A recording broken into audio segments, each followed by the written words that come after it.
After all these years, the Roald Dahl classic, The Twits, is finally getting its own film adaptation thanks to the animated Netflix movie. But did you know that there was a previous attempt to turn the Twits into its own feature? But it never happened because it ultimately became DreamWorks' The Croods. Now I know that it sounds weird and unexpected, but how did a movie of the Twits turn into The Croods? Well, it didn't become directly that, but it was a messy process that just became that.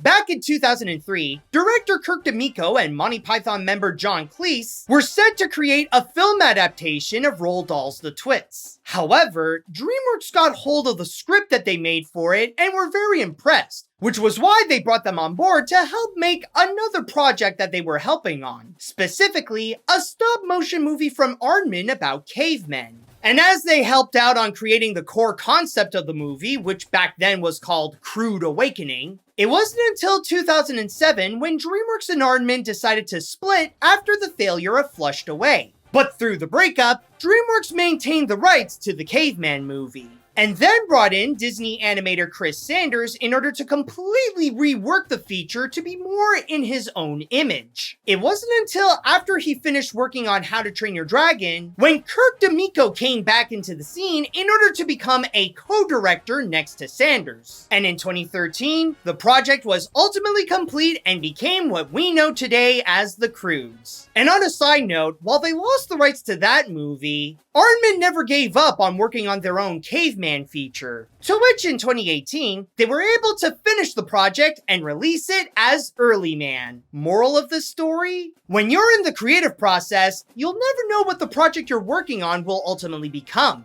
It could start out as a film adaptation of The Twits, and then it could finish up to become something completely different like The Croods.